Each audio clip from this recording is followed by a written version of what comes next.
జై శ్రీరామ్. విఘ్నేశ్వరుడికి వందనాలతో రవిగాడి అడ్డ స్వాగతం ప్లేలిస్ట్ వింటున్న శ్రోతలకి స్వాగతం. ముందుగా బెహరా వారి కోడలు ఎంతో నెమ్మదస్రాలు, పరుషంగా మాట్లాడడము కూడా ఎరుగని, కనిపించిన వారినందరినీ ఆప్యాయంగా పలకరించే స్వభావురాలకు శ్రీమతి అరుంధతి వదిన గారు అర్ధాంతరంగా అనంతలోకాలకి వెళ్ళడం ఎంతో బాధ కలిగించింది అందరినీ. అరుంధతి వదిన గారి ఆత్మకు శాంతి కలగాలని ఈ విషాద సమయంలో సుబ్రహ్మణ్యం అన్నయ్యకు మా ప్రగాఢ సంతాపం తెలియజేస్తూ, దేవుడు అన్నయ్యకి ఈ కష్టకాలంలో ఆత్మస్థైర్యాన్ని కలిగించాలని ప్రార్థిస్తున్నాను. ఇక ఈ ఎపిసోడ్లోకి వెళ్తే, నా ఈ ప్రయత్నానికి ఎప్పటికప్పుడు విషయ సేకరణలో సహాయ సహకారాలు అందిస్తున్న వెంకటేశ్వరరావు అన్నయ్యకు కృతజ్ఞతలు తెలుపుతూ ప్రారంభిస్తున్నాను. Episode number 28. Title: Guntur town నాన్నపై చదువు సమస్య. ఇంతవరకు జరిగిన కథ. మా అక్కయ్య అడిగిన ప్రశ్నకు సమాధానంగా మా అమ్మ మా నాన్నగారు బెహరా వెంకట రమణారావు గారి బాల్యం, నర్లగార్లపాడు, తెనాలి విశేషాలు, తెనాలి మున్సిపల్ హై స్కూల్ విశేషాలు, మా అమ్మ సుశీలమ్మ పూజ్యులు బెహరా వెంకట శివప్రసాదరావు గారి వివాహం, నైజాంలో రజాకారు వారి అరాచకాలు, నర్లగార్లపాడులో అమ్మ సుశీలమ్మ గారి అత్తింటి ముచ్చట్లు, కొత్త కాపురానికి నల్లగారపాడు నుంచి గుంటూరు ప్రయాణమైందని చెబుతూ ముగించాను. ఇక ఈ వారం ఎపిసోడ్లోకి వెళ్తే, మా పెదనాన్న బెహరా వెంకట శివప్రసాదరావు గారు మా అమ్మ సుశీలమ్మని తీసుకొని తల్లిదండ్రులకు, చెల్లెళ్లకు వీడ్కోలు చెప్పి నల్లగారపాడు నుంచి నరసరావుపేటకు బండి మీద వచ్చి గుంటూరుకు వెళ్ళే బస్సు ఎక్కారట. ఆ రోజుల్లో అన్నీ ప్రైవేట్ బస్సులే. ఇలా బస్సు గుంటూరు వైపు పరుగు తీస్తోంది. ఎప్పుడు చందుపట్ల, నల్లగార్లపాడు ఊరులు తప్ప బయట ప్రపంచం తెలియని మా అమ్మ సుశీలమ్మ గారు గుంటూరు టౌన్లో కొత్త కాపురం ఎలా ఉంటుందో అని దిగులు. ఆ రోజుల్లో గుంటూరు టౌన్లో మంచినీటికి ఇబ్బందిగా ఉండేదట. బావులు, చెరువులు ఉన్నా నీరు ఉప్పగా ఉండేదట. కృష్ణానది వ్యవస్థకు అనుసంధానమైన కాలువల ద్వారా తెనాలి నుంచి మంచినీళ్ళు వచ్చేదట. ఆ రోజుల్లో పాత గుంటూరు దగ్గర గుంటూరు నీటి అవసరాల కోసం ఓ పెద్ద చెరువు ఉండేదట. తర్వాత కాలంలో ఆ చెరువును పూడ్చి అందులో ఉమ్మడి ఆంధ్రప్రదేశ్ మాజీ ముఖ్యమంత్రి వర్యులు కాసు బ్రహ్మాందరెడ్డి గారి పేరు మీద స్టేడియం నిర్మించారట. గుంటూరు పరిసరాలన్నీ మెట్ట ప్రాంతాలు. అక్కడ ఎక్కువగా వర్షాధార పంటలు వేస్తారు. వాటిలో మిరపకాయలు, పత్తి, పొగాకు పంటలు ముఖ్యమైనది. ప్రత్తి విస్తారంగా పండించడం మూలంగా గుంటూరు జిల్లా గిన్నింగ్ ఇండస్ట్రీ, అంటే పత్తి శుద్ధి పరిశ్రమ అన్నమాట. జిల్లా అంతా నూలు కేంద్రాలు ఉండేదట. మంగళగిరి చేనేత వస్త్రాలకు ప్రసిద్ధి. గుంటూరు టౌన్లో బట్టల షాప్స్ ఎక్కువగా ఉండేవట. ఇదే కాక నల్లగార్లపాడులో బామ్మ దగ్గర నూలు వడికే పనిముట్టు ఉండేదని అంతకుముందు చెప్పినట్లు గుర్తు. బామ్మ పత్తిని వడికి సన్నదారం పట్టేదట. 1 కేజీ పత్తికి 800 గ్రాముల దారం వచ్చేదట. ఆ రోజుల్లో గ్రామాల్లో పత్తితో సన్నని దారం చేసే కుటీర పరిశ్రమ జిల్లా అంతా ఉండేదట. దారం యొక్క మందాన్ని బట్టి మార్కెట్లో రేటు పలికేదట. దారం మందము 100 నెంబర్ అయితే తాతయ్య దవతి, 60 నెంబర్ అయితే బామ్మ చీర, 40 నుంచి 60 నెంబర్ అయితే అమ్మ అత్తయ్యలకు చీర కానీ పరికిణీలు కానీ కుట్టించేదట బామ్మ. ఇదే కాక జిల్లాలో జనుము, గోంగూర విస్తారంగా పండేదట. జూట్ మిల్స్లో తాళ్ళు, బస్తాలు, గోతాలు తయారయ్యేవట. ఇదే కాక జూట్ మిల్లు నుంచి వచ్చిన వేస్ట్ని వంట చెరుగ్గా రిక్షాలో తెచ్చి అమ్మేవారట ఆ రోజుల్లో. ఆ అమ్మ కూడా తర్వాత కాలంలో వంట చేసుకోవడానికి ఈ జూటు మిల్లు వేస్ట్నే వాడేదట. వినడానికి ఎంతో వింతగా ఉంది కదా. ఇందాక చెప్పినట్లు గుంటూరు జిల్లాలో పొగాకు పంటలకు ప్రసిద్ధి. అందులో గుంటూరు పొగాకును దొరపొగాకు అని కూడా అనేవాళ్ళట. అంటే దానితో సిగరెట్ ఫ్యాక్టరీల్లో వాడుక ఎక్కువగా ఉండేదట. దానితో పొగాకు మిల్లులు, మార్కెట్ గుంటూరుకి ప్రసిద్ధి.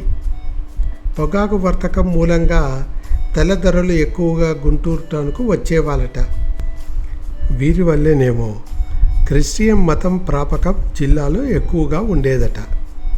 వీరి వల్లే missionary schools, Luther multipurpose high school, అదే ఎల్ఎంపి స్కూల్ అని ప్రఖ్యాతి. ఇదే కాక ఆంధ్ర క్రిస్టియన్ కాలేజీ, ఏసీ కాలేజీని స్థాపించారట.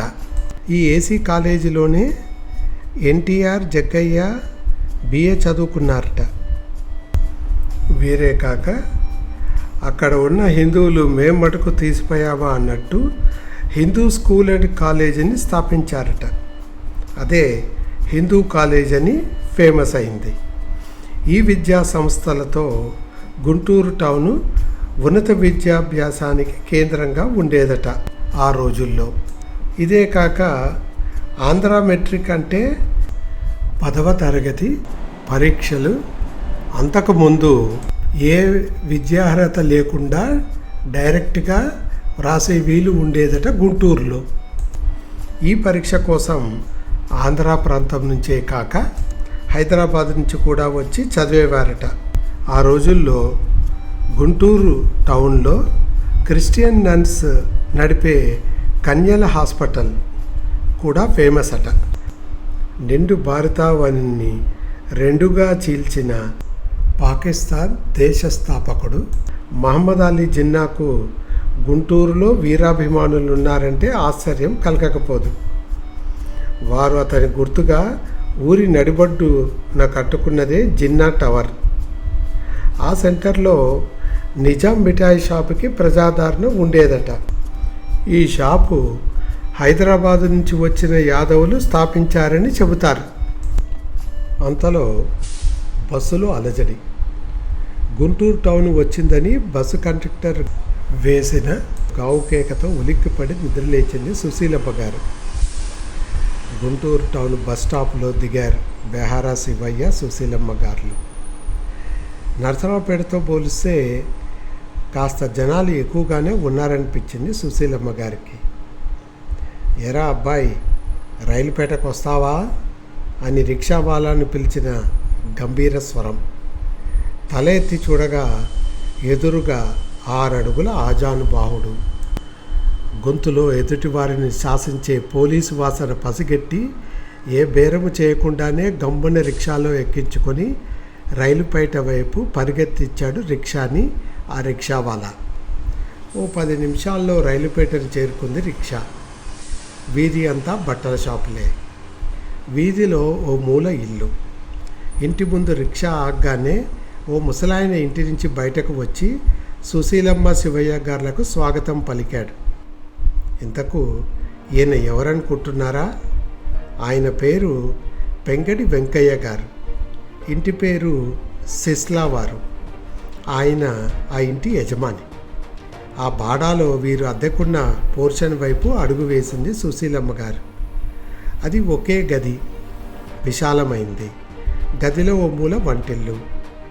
ఎప్పుడూ 10 మంది చుట్టూ తిరిగే ఇళ్లలో ఉండి వచ్చిందేమో తామిద్దరే ఇంట్లో ఇక ముందు ఉండవలసి ఉందని అనుకుంటూ దిగులు పడింది సుశీలమ్మ గారు.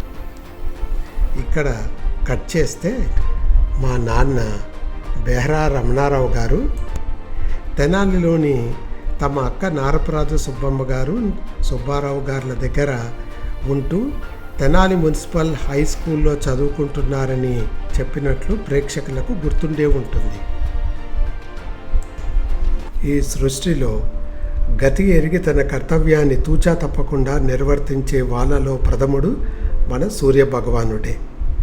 ఉదయమే ప్రపంచాన్ని నిద్రలేపి కష్టసుఖాలు, సంతోషము, విషాదాలతో అలసిన మానవులను నిద్రపుచ్చడానికి తోడుగా చంద్రుని ఉంచి భూమి ఆవలి వైపుకు ప్రయాణం సాగిస్తూ ఉంటాడు. ఇలా కాలచక్రం కొంత తిరిగింది. 1948వ సంవత్సరం రానే వచ్చింది. ఇక్కడ తెనాలిలో బెహరా వెంకట రమణారావు గారు తాలూకా హై స్కూల్లో ఎస్ఎస్ఎల్సి చదువు కష్టపడి చదివి పాస్ అయ్యారు. స్కూల్ హెడ్ మాస్టర్ నారాయణమూర్తి గారు జారీ చేసిన మార్క్ సర్టిఫికెట్ను మీరు ఇక్కడ చూడొచ్చు. అన్ని సబ్జెక్ట్స్లో పాస్ అయ్యారు. ఆ సర్టిఫికెట్లో manual training and horticulture subject కంపల్సరీగా ఉండడము గమనించగలరు. కెమిస్ట్రీ సబ్జెక్టు ఆప్షనల్గా సెలెక్ట్ చేసుకోవడం, మిగతా సబ్జెక్టులే కాక సైన్స్ సబ్జెక్టు మీద కూడా ఇంట్రెస్ట్ ఉండడం గమనించగలరు. ఇక్కడ ఇంకో ఇంట్రెస్టింగ్ విషయం మీకు చెప్పాలి. మీరు తెనాలి తాలూకా హై స్కూల్ వారు జారీ చేసిన సెకండరీ స్కూల్ లీవింగ్ సర్టిఫికెట్ని చూడొచ్చు. అందులో మా నాన్నగారి date of birth 15th July 1931 అని వ్రాసి ఉంది. కాకపోతే పాస్పోర్ట్లో 1930గా చూసినట్లు గుర్తు. దీంతో పాటు record of physical education and physical ability school year 1947-48 డాక్యుమెంట్ని చూడొచ్చు. 100% attendance, plays at every opportunity, calm and obedient, plays volleyball and kabaddi అని రాశారు. అందుకనేమో వాలీబాల్ అంటే మా నాన్నకు చాలా ఇష్టం. తర్వాత రోజుల్లో వేక్వర్తని ఎక్సెల్సియర్ హై స్కూల్లో టీచర్గా పనిచేస్తూ స్కూల్ యాన్యువల్ స్పోర్ట్స్ యాక్టివిటీస్లో చురుగ్గా పాల్గొంటూ ముఖ్యంగా వాలీబాల్ కాంపిటీషన్లో పార్టిసిపేట్ చేసి ఎన్నో కప్పులు సాధించారు. ఇదే కాక north India Guntur district inter school sports association వారి ఆధ్వర్యంలో అప్పటికే ఫేమస్ అయిన ఎల్ఎంపి హై స్కూల్ గుంటూరులో జరిగిన హాఫ్ మైల్ రేస్లో తెనాలి తాలూకా హై స్కూల్ని రిప్రజెంట్ చేసి ఫస్ట్ ప్లేస్లో విజయం సాధించారు. ఆ సర్టిఫికెట్ని కూడా మీరు ఇక్కడ చూడొచ్చు. Taluka high school physical instructor Krishnamurthy గారు బెహరా రమణారావు గారు స్పోర్ట్స్లో సాధించిన విజయాలను ప్రస్తావిస్తున్న హ్యాండ్ రిటన్ నోట్ని ఇక్కడ గమనించగలరు. బెహరా రమణారావు గారు తెలుగు భాషే కాక హిందీ భాషలో కూడా ప్రావీణ్యం సాధించారు. అందుకు నిదర్శనం జుబానీ హిందుస్థానీ పరీక్ష. వారు కండక్ట్ చేసిన పరీక్షలో పాస్ అయినట్లు ధృవీకరించే సర్టిఫికెట్ మనం చూడొచ్చు. ఇదే కాక school head master TS Narayanamurthy గారు 19th July 1948 నాడు ఇచ్చిన కండక్ట్ సర్టిఫికెట్ని మీరు గమనించగలరు. ఇప్పటి సంగతి ఏమో కానీ ఆ రోజుల్లో స్టూడెంట్స్కి పాస్ సర్టిఫికెట్ ఎంత ముఖ్యమో స్కూల్ హెడ్ మాస్టర్ చివరిగా ఇచ్చే కండక్ట్ సర్టిఫికెట్ కూడా చాలా ప్రాముఖ్యం ఉండేదనే చెప్పాలి. ఇలా ఎస్ఎస్ఎల్సి పరీక్ష పాస్ అయ్యి సంతోషంగా ఉన్న బెహరా వెంకట రమణారావు గారికి ఇంకా చదువుకోవాలనే కోరిక బలంగా ఉండేదట.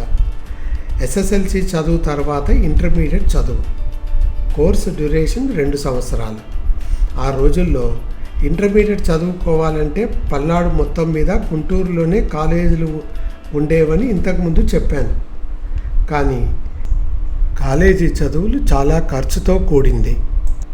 మా తాతయ్యకు పేరుకి కొన్ని ఎకరాల పొలము ఆ రోజుల్లో నల్లగార్లపాడులో ఉన్నా అవి మెట్ట ప్రాంత భూములు. దాని మీద వచ్చే ఆదాయం అంతంత మాత్రమే. తన వల్ల కాదని మా తాతయ్య చేతులు ఎత్తేశారు. ఓవైపు ఎలాగైనా ఇంటర్మీడియట్ చదువుకోవాలనే పట్టుదల. కాకపోతే చదువుకు కావలసిన డబ్బులు లేక చాలానే మదనపడ్డారు బెహరా రమణారావు గారు. అప్పుడే తన ఇష్ట సోదరుడు, తనతో పాటు తెనాలిలో కొన్ని సంవత్సరాలు గడిపిన చిన్నన్నయ్య బెహరా శివప్రసాదరావు గారి భరోసాతో సంతోషానికి అవధులు లేవు బెహరా రమణారావు గారికి. నువ్వు మాతో పాటు గుంటూరులో ఉండి కాలేజీలో చదువుకో, నీకు భోజనానికి ఇబ్బంది రాదు అని భరోసా ఇచ్చారు బెహరా శివప్రసాదరావు గారు. విషయం తెలిసిన గొర్లపాడు నివాసులు గుండ్లపల్లి లక్ష్మీ నరసింహారావు గారు 600 రూపాయలు ఇచ్చారట రమణారావు గారికి కాలేజీ ఫీజు బుక్స్ నిమిత్తం. డబ్బులు ఆస్తి ఉన్నవాళ్ళు ఆ కాలంలోనూ ఇప్పుడు కూడా చాలామందే ఉన్నారు. కాకపోతే ఆ డబ్బులు అవసరంలో ఉన్నవారికి దానం ఇవ్వాలనే ఆలోచన మటుకు ఏ కాలంలోనైనా చాలా తక్కువని చెప్పచ్చు. ఏదైనా గొళ్ళపల్లి వారు ధన్యులు. తర్వాత కాలంలో మా నాన్నగారు వివేకవర్ధిని హై స్కూల్లో టీచర్గా పనిచేసే రోజుల్లో ఎంతోమంది పేద విద్యార్థులను చేరదీసి ఏ డబ్బు ఆశించకుండా విద్యను బోధించేవారు. ఆ విలువలు తెలుసు కాబట్టి. మా నాన్న చదువు విషయాలు మా అమ్మ బెహరా సుశీలమ్మ గారి స్వరంలో. చూస్తూ కాలేజీ పోయి చదువుకున్నాడు పాపం. అది చదువు అయితే ఇక ఇంటర్లో చేరాలనో ఏదో అప్పుడు మీ నాన్న తాతయ్య ఏమన్నా కానీ డబ్బులు లేవు. అప్పుడు ఈ నైజాం వాళ్ళే గుళ్ళపల్లి వాళ్ళే బాగున్న వాళ్ళు అన్నాను కదా, అరే నాయన నేను ఇస్తాను రా అని చెప్పి 600 ఇస్తే ఎంతో 6 లక్షలు ఇచ్చారు. 600 ఇచ్చారు. ఎంత సంతోషమో ఆ రోజుల్లో. అంతేనయ్యా అని ఫీజు కట్టుకొని చదువుకున్నారు. ఇక ఇవన్న ఏమన్నా కానీ నాతో పాటు అన్నం పెట్టలేరని అని గుంటూరులో చేరారు అప్పుడు మీ నాన్న. ఇక్కడ బ్రేక్ తీసుకుందాం. మా అమ్మ బెహరా సుశీలమ్మ గారి గుంటూరులో కొత్త కాపురం. మా నాన్న ఇంటర్మీడియట్ చదువు విశేషాలు తెలుసుకోవాలనుకుంటున్నారా? అయితే వచ్చే ఎపిసోడ్ దాకా ఆగాలి మరి. ఇట్లు బెహరా వెంకట రవికుమార్, కేర్ ఆఫ్ రవిగాడి అడ్డా. ఈ ఎపిసోడ్ని ఆసక్తిగా వింటున్న మీకు ధన్యవాదాలు. ఇటువంటి అందమైన ఎపిసోడ్స్ని మళ్ళీ మళ్ళీ వినాలనుకుంటున్నారా? అయితే లైక్, షేర్ ఇంకా సబ్స్క్రైబ్ చేయడం మర్చిపోకండి.